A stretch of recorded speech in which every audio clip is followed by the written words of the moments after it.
हम चर्चा कर रहे थे आपके पास नरोत्तम दास कृत सुदामा चरित के बारे में। सुदामा चरित के कवि नरोत्तम दास का जीवन परिचय के बारे में पिछले एपिसोड में हमने बात की थी। अब चर्चा करेंगे हम सुदामा चरित का कथा स्रोत क्या है। सबसे पहले जब हम किसी खंड काव्य की बात करते हैं या किसी भी रचना की बात करते हैं तो हमें उसका ये ज्ञात होना चाहिए कि इसका जो कथानक है वो कहाँ से लिया गया है। इस दृष्टि से देखते हैं सुदामा चरित का जो स्रोत है क्या है। सुदामा चरित की कथा का स्रोत श्रीमद् भागवत के 10वें स्कंद के अध्याय 80-81 में सुदामा दारिद्र्य भंजन की कथा वर्णित है।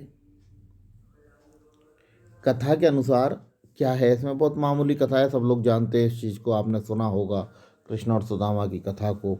उसी कथा का पूर्ण रूप से यहाँ वर्णन किया गया है। देखिए कथा क्या है, बहुत सरल शब्दों में लिखा है। एक ब्राह्मण कृष्ण के परम मित्र थे। वे बड़े ब्रह्मज्ञानी, विषयों से विरक्त, शांतचित्त और जितेंद्रिय थे। गृहस्थ होने पर भी किसी प्रकार के संग्रह परिग्रह ने रखकर प्रारब्ध के अनुसार जो कुछ मिल जाता उसी से संतुष्ट रहते थे। उनके वस्त्र तो फटे पुराने थे ही, उनके पत्नी के भी वैसे ही थे। पति के समान वह भी भूखी से दुबली होती जा रही थी। एक दिन दरिद्रता की प्रतिमूर्ति दुखनी पतिव्रता भूख के मारे कांपते हुए अपने पतिदेव के पास गई और मरझाए हुए मुंह से बोली, भगवान साक्षात लक्ष्मीपति श्री कृष्ण आपके सखा हैं। वे भक्त वाछाकल्पतरु शरणागत वत्सल और ब्राह्मणों के परम भक्त हैं। वे साधु संतों के सत्पुरुषों के एकमात्र आश्रय हैं। आप उनके पास जाइए। जब वे जानेंगे कि आप कुटुंबी हैं और अन्य से बिना दुखी हो रहे हैं तो वे आपको बहुत सा धन देंगे। आजकल वे भोज वृष्णि और अधिक वंशी यादवों के स्वामी के रूप में द्वारिका में ही निवास कर रहे हैं। वे इतने उदार हैं कि उनके चरण कमलों का स्मरण करते हैं, उन प्रेमी भक्तों को अपने आपात का दान कर डालते हैं। ऐसी स्थिति में जगतगुरु भगवान श्री कृष्ण अपने भक्तों को यदि धन और विषय दुख अत्यंत वांछनीय नहीं है दे दें तो कोई आश्चर्य की बात नहीं है। इस प्रकार जब सुदामा की पत्नी ने कई बार बड़ी विनम्रता से प्रार्थना की तो उन्होंने सोचा धन की कोई बात नहीं है, पर इस बहाने श्री कृष्ण के दर्शन हो जाएंगे और ये जीवन का बड़ा लाभ होगा। श्री कृष्ण और सुदामा साथ साथ पढ़े थे संदीपन गुरु के आश्रम में। तो पत्नी के बारे के बार बार कहने पर उन्होंने सोचा कि चलो चलते हैं। धन की तो आशा नहीं थी क्योंकि ब्राह्मण थे और ब्राह्मण होने के बाद भी संतुष्टि थे, जो भी कुछ मिल जाता था उससे जीवन यापन करने के लिए उनके उससे ज़्यादा कोई भाव भी उनके अंदर नहीं था। लेकिन पत्नी की बार बार कहने पर वे जाने को तैयार हो जाते हैं। यही विचार कर उन्होंने द्वारका जाने का निश्चय किया और अपनी पत्नी से बोले, कल्याणी घर में कुछ भेंट देने के लिए वस्तु तो दे दो।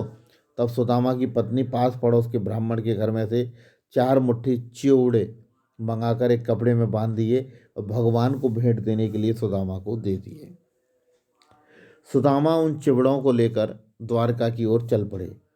वे मार्ग में यही सोचते जाते थे कि भगवान श्री कृष्ण के दर्शन होंगे या नहीं होंगे। द्वारका पहुंचने पर सुदामा दूसरे ब्राह्मणों के साथ सैनिकों की 3 छावनियां और 3 डौडियां पार कर भाव धर्म का पालन करते हुए अंधक वृष्णिवंशी यादवों के महलों में जा पहुंचे, जहां सामान्य व्यक्ति तो क्या किसी बड़े व्यक्ति का पहुंचना भी कठिन है। वहां भगवान श्री कृष्ण की 16,000 रानियों के महल थे। उनमें से सुदामा ने एक महल में प्रवेश किया जो खूब सजा सजाया था, शोभायुक्त था। महलों में प्रवेश करते ही समय सुदामा को लगा कि ब्रह्मांड के सरोवर में डूब उतर रहे हैं। एक महल में श्री कृष्ण अपनी प्राण प्रिया रुक्मणी के साथ विराजमान थे। सुदामा को देखते ही वे उठ खड़े हुए और सुदामा की दीन दशा को देखकर नेत्रों के प्रेम से आंसू बहने लगे। थोड़ी देर बाद श्री कृष्ण ने सुदामा को अपने पलंग पर ले जाकर बिठाया और पूजा सामग्री बनाकर मंगाकर उनकी पूजा की। इतना ही नहीं, श्री कृष्ण ने सुदामा के पैर स्वयं धोए और चरणों का जल अपने शीश पर धारण किया। इसके बाद सुदामा को स्नान कराकर शरीर पर चंदन केसर आदि गंध लेप किया और उन्होंने सुगंधित धूप धूप में सुदामा की आरती उतारी। इस प्रकार सुदामा का स्वागत कर उन्होंने पान और गाय देकर मधुर वचनों में कहा, मित्र तुमने यहाँ आकर मुझे कृतज्ञ कर दिया। ये कथा का छोटा सा भाग है और यहाँ से मूल रूप से कथा प्रारंभ होती है। आगे देखें। उधर सुदामा अपने आप में सकुचे जा रहे थे, क्योंकि उनके पास तो फटे पुराने कपड़े थे, उनका शरीर अत्यंत मलिन और दुर्बल था, देह की सारी नसें दिखाई दे रही थी। भगवान श्री कृष्ण सुदामा की सेवा करते थे, स्वयं भगवती रुक्मणी भी उसकी सेवा में लग गई। अंतःपुर की स्त्रियां देखकर चकित रह गईं कि गरीब और मलिन ब्राह्मण का श्री कृष्ण कितने आदर से स्वागत कर रहे हैं।